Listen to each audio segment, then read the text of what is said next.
Isolated from the rest of the world, New Zealand has always been home to some of the weirdest creatures on the planet. Giant birds that didn't fly. Mammals that do. Insects as big as rodents.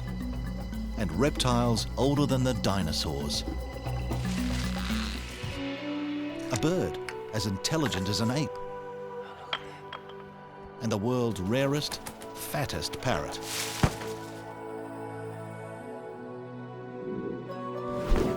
Tonight, I'm going to take you back through time to witness how massive tectonic upheavals and millions of years of isolation turned New Zealand into a floating laboratory, pumping out these evolutionary mutants. I will uncover clues which will reveal astonishing new facts about the origins of our iconic animals and expose a dark secret that could turn our national identity upside down. From the ancient past of our best-loved bird.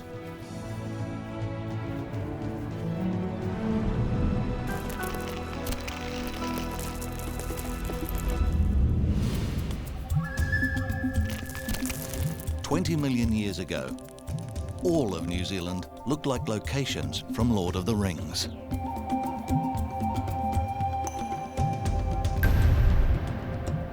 But instead of hobbits, elves and black riders, all these spectacular environments were populated with birds.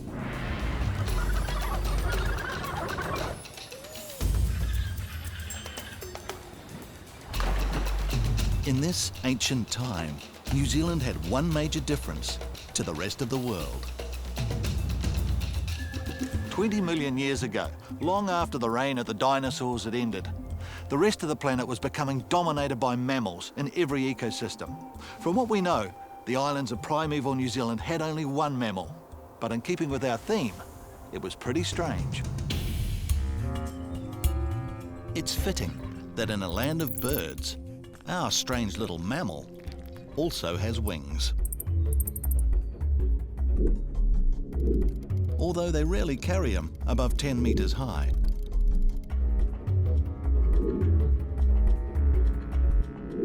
But the really weird thing is that unlike normal bats, New Zealand's short-tailed bat prefers to walk.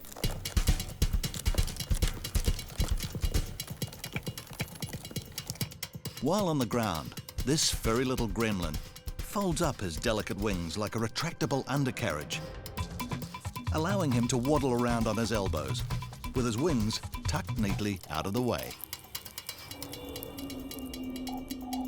There's a critical clue in what these little bats eat, even today, that hints at why primeval New Zealand was so different to the rest of the world. Short-tailed bats feed at night on the forest floor, eating everything from nectar to fruit and bugs. So unless you're a bug, the only native mammal here is not a predator, nor a threat in birdland.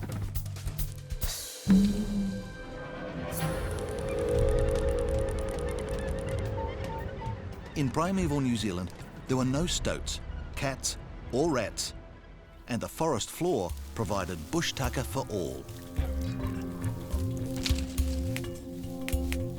Many birds just didn't need to fly. So they gradually lost the use of their wings. Birds even evolved to fill vacancies in the ecosystem usually filled by mammals. With just the short-tailed bat sniffing around the forest floor, our iconic kiwi muscled in and took on the role of honorary mammal. Very few New Zealanders will ever see a kiwi in the wild in their lifetime because A, they're very shy and nocturnal, and B, they're under threat and on the endangered list. But here at the Willowbank Wildlife Reserve in Christchurch, experts raise kiwi chicks, and over the last 5 years, they've released over 320 of them back into the wild. What I'll do is I'll just let him put his head in there, just because he likes it when it's dark. Good boy. And you can see those fantastic feathers. Oh, that's extraordinary. It's actually quite coarse. It's like a fur. Yeah, well, I reckon they feel like a bit like a German Shepherd. Yeah. You know, that sort of coarse fur on the outside and quite fluffy underneath. Yeah. But we'll see if we can see his wing. It's just under here. There we go. See this nub? Millions of years ago, that would have been a fully formed, perfectly functioning wing. Now it's just a remnant of when kiwis needed to fly. Over millions of years, kiwi also evolved a range of bizarre adaptations, making them as much mammal as bird. It's got a lot of mammalian features. They've got marrow in their bones, like mammals, unlike the sort of honeycomb structure flying birds have got. They've got 2 functioning ovaries, which is unusual for a bird. Their feathers are more like hair. Their eyesight's pretty average, but they've also got whiskers, a bit like a cat. They've got a very good sense of smell. So yeah, if you look carefully, right at the very tip there, right on the very, very end there, there's some nostrils. And they're the only bird in the world that has that. So they are really a very weird bird. But neat all the same. Back in primeval New Zealand, our iconic kiwi also shared the forest floor with the ancient Pauwelaphantus snail, a 200 million year old living fossil. But this giant snail, the size of your fist, won't eat your lettuces because it hunts its prey. The giant snail's mouth parts are fitted with a vacuum feature, which sucks a worm in like a strand of Watty's finest. After which, it settles in for an after-dinner nap. The ancient ancestors of this famous creature also lived alongside the giant snails in primeval New Zealand's forests. Tuatara are our most famous Triassic reptile.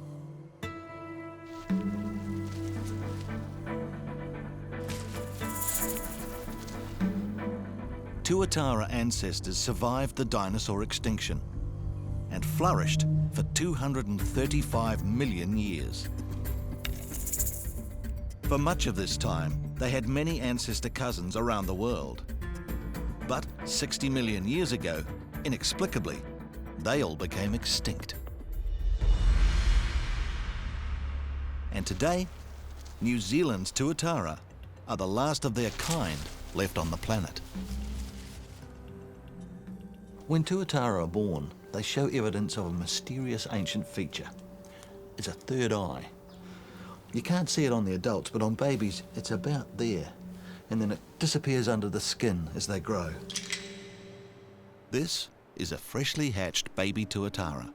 Its third eye just visible at the top of its spiny vertebrae. Officially called a pineal eye, it has a cornea, retina, and lens like a real eye, and it can detect light. But it's still a mystery what its function actually was. When a baby Tuatara hatches, it instinctively knows to leave the burrow and find safety in the forest. As bizarrely, adult Tuatara are known to eat them. If they make it, they can reach up to 70 centimetres in length, and they'll outlast most of us, some living to well over 100 years, and it's thought that some of them could live to between 200 and 300 years. With an extremely slow metabolism, Tuatara can survive by eating just once a month. And sometimes, lunch walks right to them. Today, it's a weta. These ancient adversaries have also shared forest floors for the last 200 million years. In primeval New Zealand, weta evolved from a type of cricket into the insect of nightmares. The same evolutionary forces that allowed birds to run rampant in primeval New Zealand were also acting on the invertebrates, allowing them to become enormous.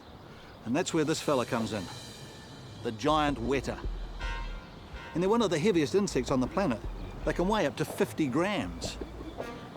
Weta punga means god of ugly things, but he's not actually ugly, is he? He's kind of beautiful. It's like a sort of a steampunk animal.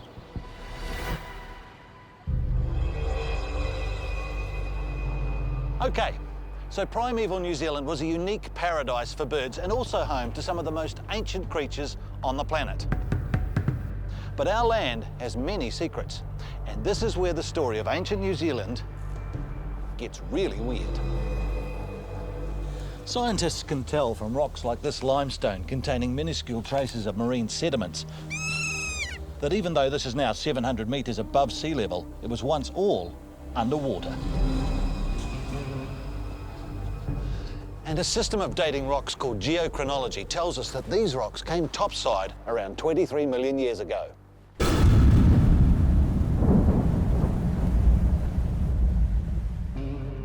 Here's the mystery. If our relatively young country was thrust from the ocean just 23 million years ago, how come the DNA lineage of the flightless kiwi, the ancient snail, the Triassic tuatara and the giant weta are all so much older? Where on earth did they come from? And how did they get here? New Zealand as we know it is quite young, and yet some of our inhabitants are millions of years older. But this story has many more twists and turns yet. Primeval New Zealand was extremely isolated, with its nearest neighbour, Australia, separated by over 1,600 kilometres of ocean. But was primeval New Zealand always so isolated? Because we have this major conundrum, where some of our native animals are much older than the land. Believe it or not, this magnificent southern beech tree and the giant carnivorous snail are clues to solving this mystery. 200 million years ago, a supercontinent called Gondwana existed, made up of what would eventually become Australia, Africa, Antarctica, South America, and New Zealand. Around 83 million years ago, a sliver broke off the massive continent and, attached to its own tectonic plate, drifted into isolation. It was a continent in its own right, half the size of Australia, called Zealandia. Beech trees and giant snails were on board this continental raft, and fossil remnants of them are still found today in all the countries that were once part of Gondwana, even Antarctica.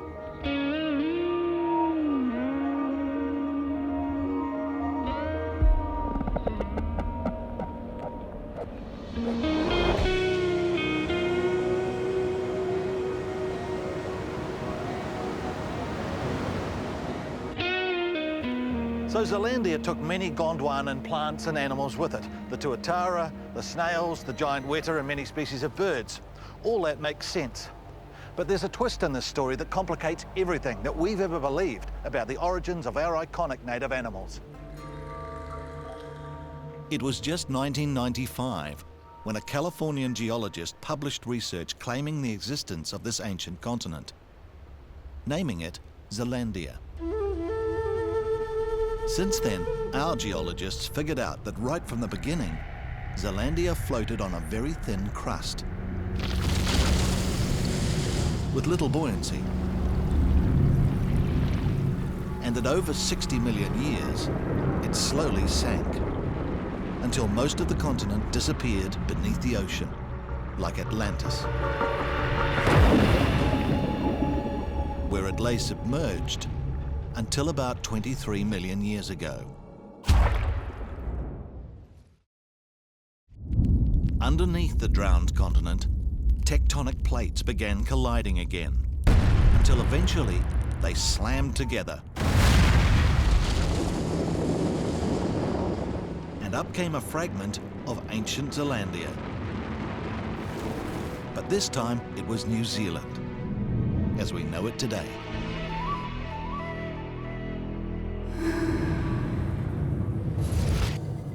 The landscape of ancient Zealandia, lying beneath us at depths of up to 1,500 metres, is still visible today in a map of the sea floor. Modern New Zealand, peaking above sea level, is just 7% of the original continent. So here's the million-dollar question. How much of Zealandia sank? Now, among scientists, this is a controversial debate. Now, some geologists say that Zealandia sank completely, while some biologists say it was only partly submerged. But if Zealandia sank completely, what happened to all those Gondwanan creatures?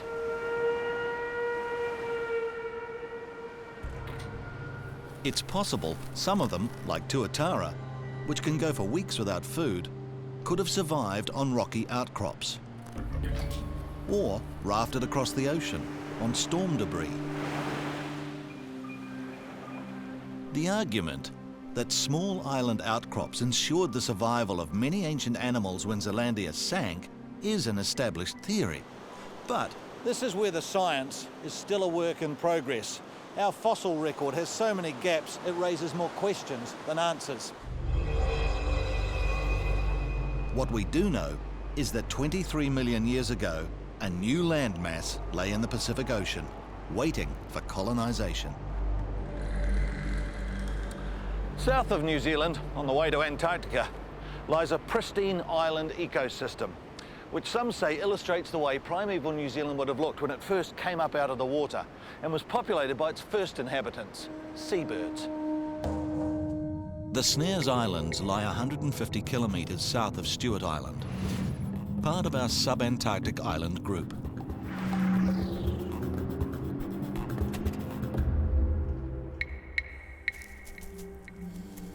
Deep in the forest here, just before sunrise, sooty shearwaters, also known as muttonbirds, emerge from underground hollows to begin a strange morning ritual.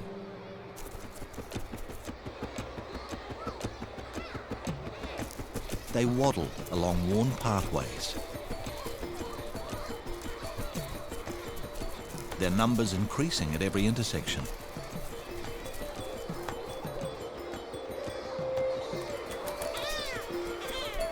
Generations of habit telling them where to go.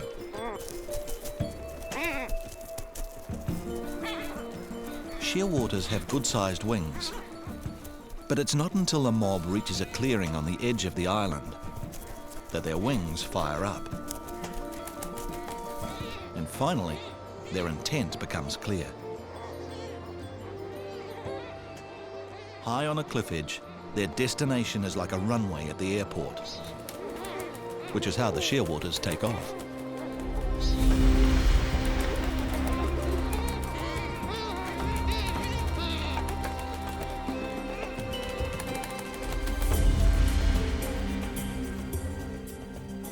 This spectacle above the Snares Islands gives us a glimpse of how huge numbers of birds dominated primeval New Zealand. As massive colonies spread across the brand new islands, it was their droppings which fertilized the virgin land, allowing forests to flourish and become home to the ancient creatures which had survived Zealandia's sinking and now recolonized New Zealand.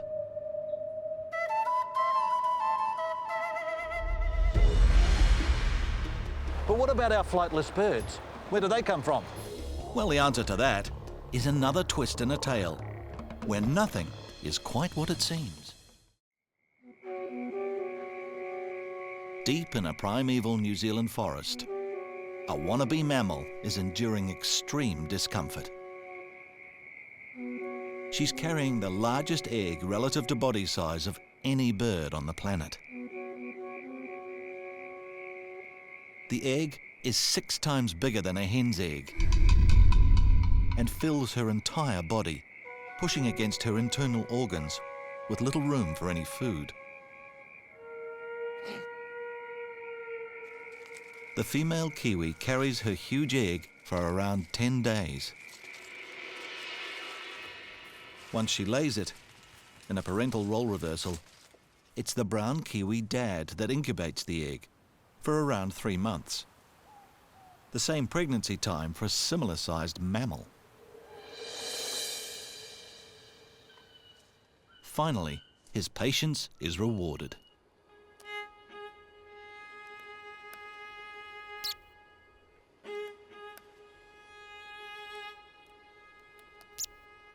As the kiwi chick hacks its way into the world, the advantage of having such a large egg is revealed.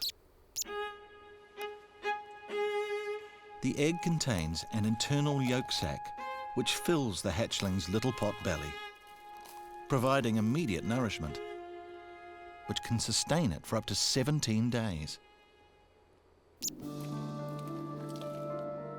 Each kiwi chick born in New Zealand today brings with it a surprising genetic clue as to where their species originated and who their cousins are.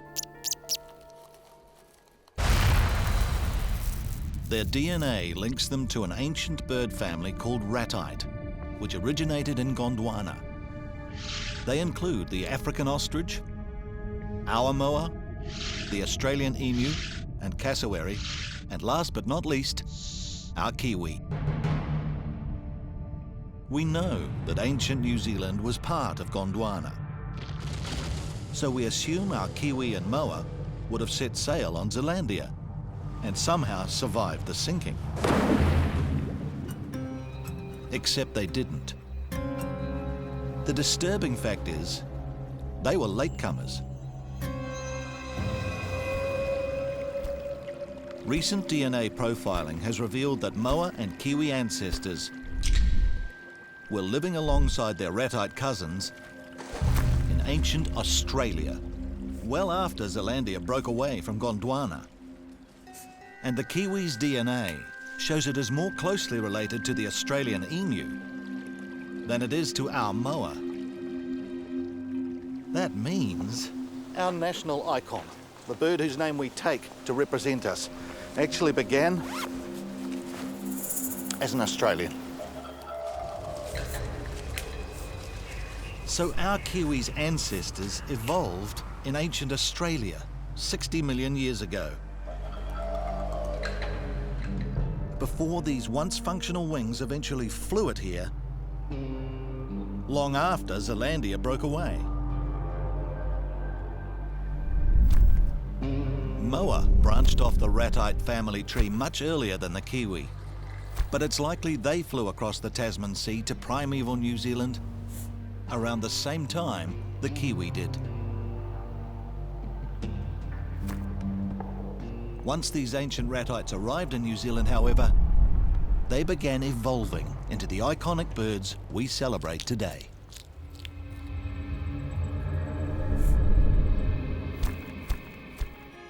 So we've lost claim to 2 of our iconic birds.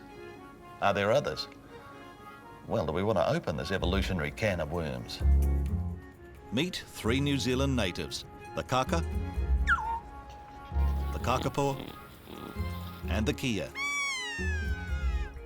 All 3 are descendants of a single ancient parrot. Is it possible it also had an Australian passport? Bad news, I'm afraid. Those ancient prototype genes did originate in Australia. Now, no one knows when that proto-parrot arrived here, probably blown on a howling westerly. But what we do know is that as soon as those ancestors were established, something truly weird began to happen. Through millions of years of evolution, the proto-parrot diverged into 2 groups. One became the kakapo, and the other eventually split into kia and then kaka. Around 8 million years ago, the same tectonic plates that pushed the islands up out of the ocean collided again. But this time, New Zealand's spine was forced up over 3,500 metres, creating a dramatic alpine landscape. The kia moved into the mountains, and became the only alpine parrot in the world. Its plumage growing thick and weatherproof. And its beak mutated into a sharp tool, allowing it to scavenge protein from carcasses.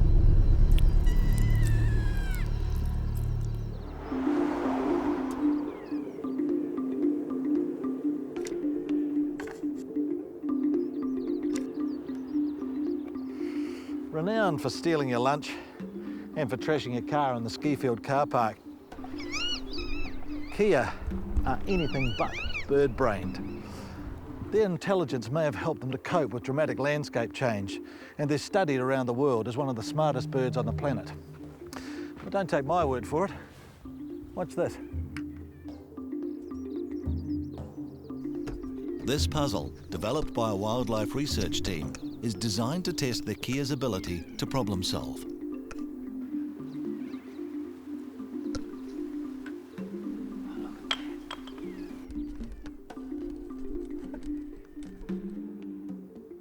Here he goes, look, look, look.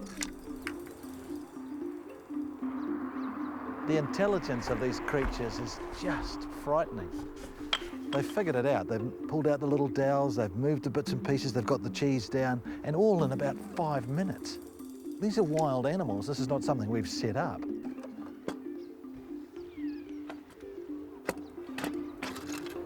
Oh, sensational. It's likely this ability to solve problems enabled Kia to thrive. When only 2 million years ago, primeval New Zealand, along with the rest of the world, entered a period of ice ages.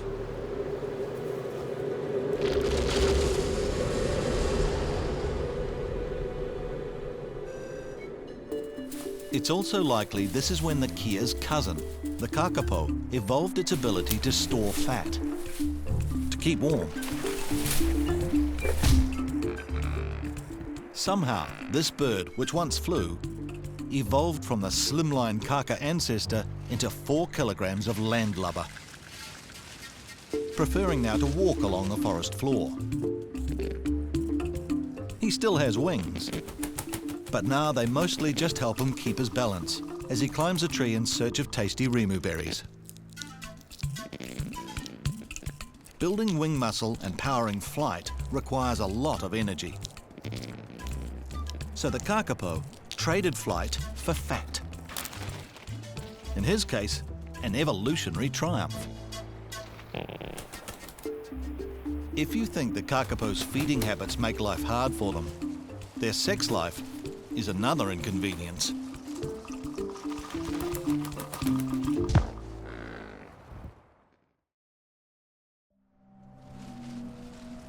In the dead of night, just once every 3 to 5 years, each male kakapo treks to the top of a hill, where he must now put on the show of his life,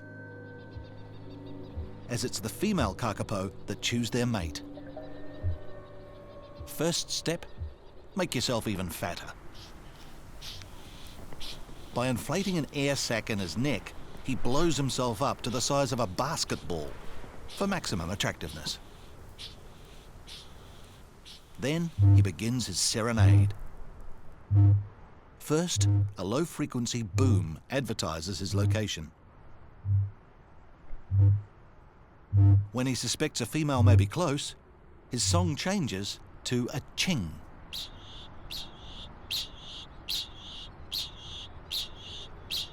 Booming and chinging continue all through the night.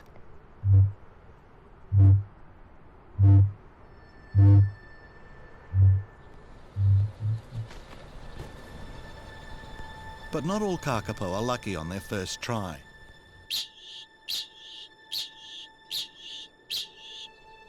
And tonight, this young fella returns home unsuccessful.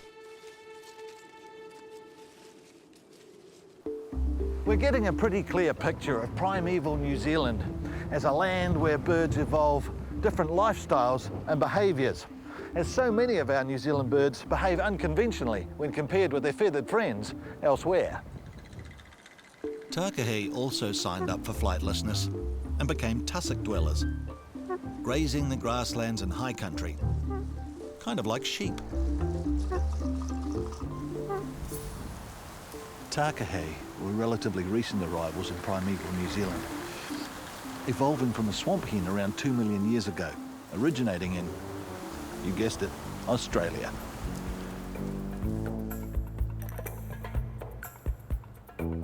The amazing thing is, the Takahe ancestor used to look just like these guys, the common pukeko, which were probably blown here from Australia just 300 years ago. But even in that tiny amount of time, pukeko are changing rapidly. Their Australian cousins can fly long distances, but here they are well on their way to becoming flightless. This is evolution in action. So it seems that many ancient Australian birds, either through choice or chance, ended up migrating to primeval New Zealand. But coming up next is a bird that's achieved celebrity status that we can lay claim to. Primeval New Zealand's 15,000 kilometre coastline was home to a huge complex food chain, with many global wanderers making regular journeys for a gastronomic orgy. 60 million years ago, it was these rich fishing grounds which created an opportunity for one of the most spectacular evolutionary flip-flops.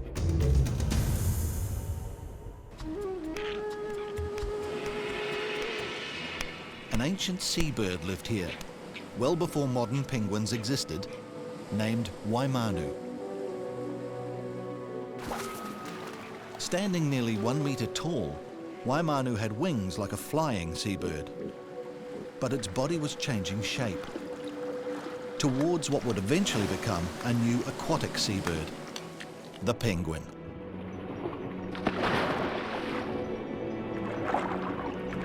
Rather than fly in the air, Waimanu was evolving to fly underwater as it chased the plentiful prey. But the body shape was a work in progress, and the drag of its wings slowed its streamlined body down, and eventually the prototype Waimanu became extinct as modern penguins evolved.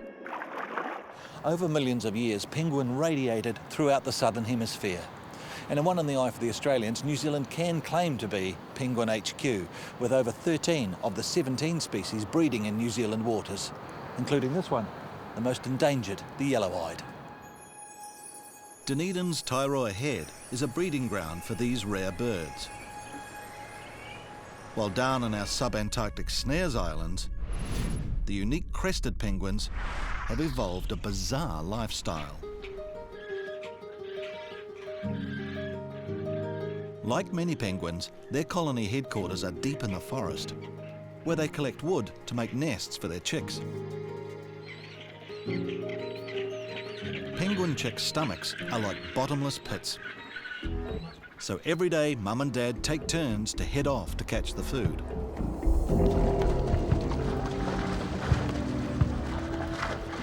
It's a long trek along forest paths for all parents on the same mission. And it's clear, evolution did not design their bodies for walking.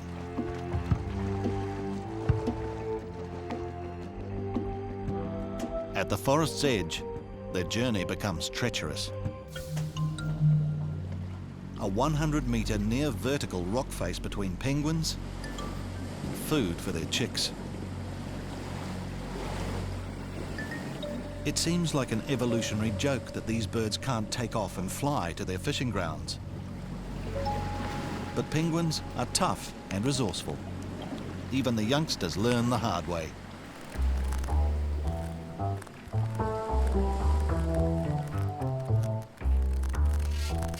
Once at the bottom, it's not over yet.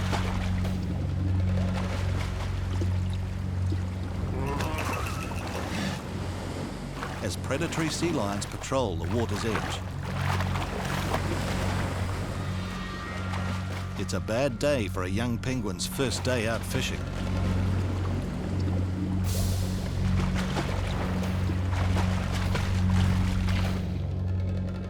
But this time, he's safe.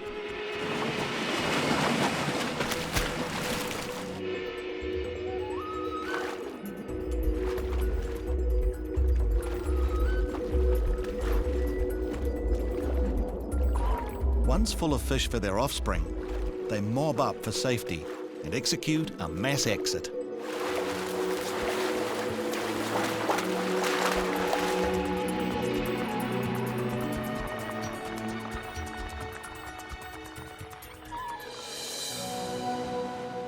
So begins the long walk back up the cliff to their forest colony. Over countless generations, these crested penguins on the Snares Islands put themselves through this ordeal every day, driven by a parent's instinct to feed their demanding chicks with food from the sea.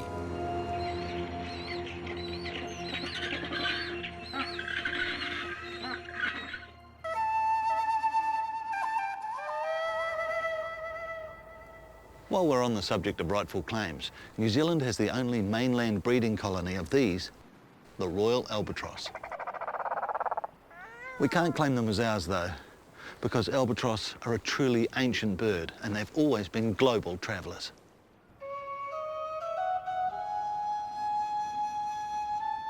The Otago Peninsula has been a breeding nursery for these colossal seabirds for just 100 years.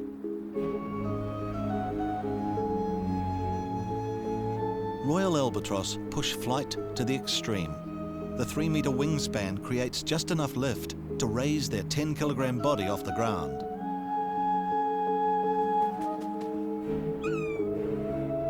But they're close to the limit of weight-to-flight ratio for a bird. Any heavier, and they could drop like a stone.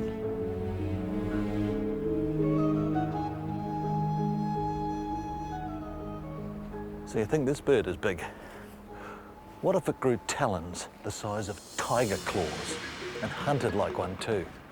Can New Zealand lay claim to one of the most terrifying monsters that ever flew? Primeval New Zealand was a paradise for birds, and so safe that many gave up flight for life on the forest floor. But as always in this contrary country, a mystery challenges the illusion of an innocent Eden. Many birds became nocturnal.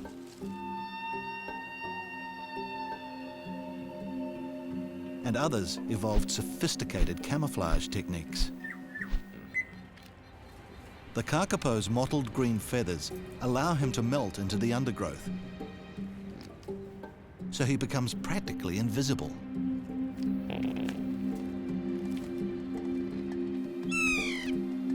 Kea are known for the magnificent orange blaze under their wings, yet when they fly, they are camouflage green on top, the rainbow of colour only visible from below.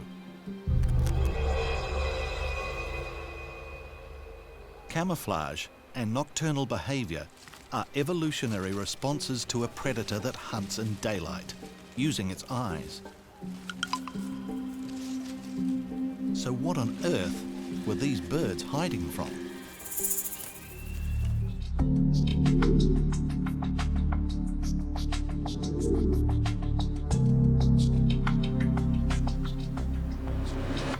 This beautiful bird is the New Zealand falcon. He's one of our few airborne predators, and he's a highly skilled hunter and an aerobatic expert. They've been clocked at over 200 kilometres an hour. No one knows when his ancestors arrived in primeval New Zealand, but joy of joys, he's not an Aussie. Most likely, his ancestors originated in South America.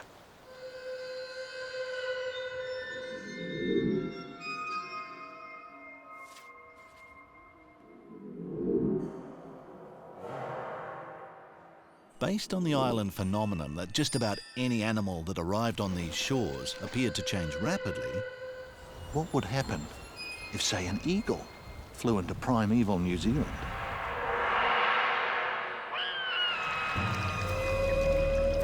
remember the giant moa?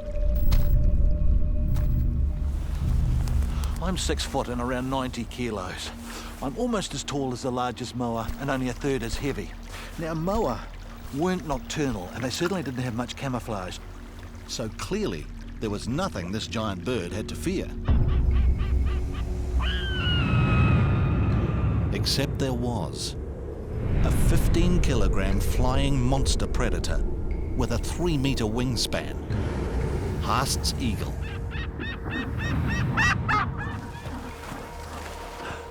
And its main food source was the hapless moa. It couldn't outrun the eagle, and it certainly couldn't fly away. Its only defense was its colossal size and weight.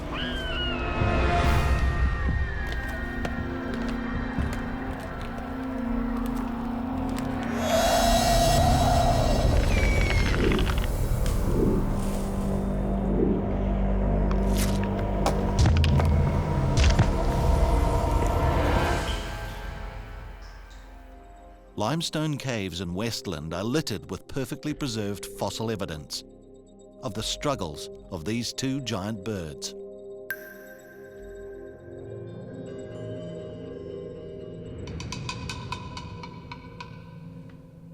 Imagine the bird that was attached to this claw. We think it was just 1 million years ago that a small eagle flew into primeval New Zealand. Now that's probably about the size of its claw, and then it transformed into that. And yes, you guessed it, it originated in Australia. Once the ancestor eagle arrived, island magic began. And in an exceptionally rapid series of mutations, the small eagle, roughly the size of our falcon, grew into the largest bird to ever terrorize the planet. Tragically, the more specialized the species, the less able they are to adapt to rapid change. Within 100 years of humans first occupying this land, moa were hunted to extinction. And deprived of its main prey, Haast's eagle disappeared also. Both species going extinct only 600 years ago. But the genetic memory of this supersized terror is still fresh for many of our birds, which is why they prefer the safety of night.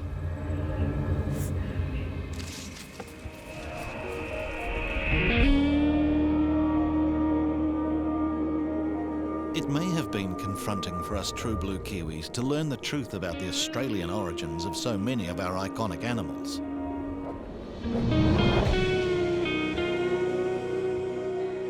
But the bottom line is that any Aussie import that arrived on these shores immediately started evolving in a different direction until its shape and behaviours became uniquely Kiwi.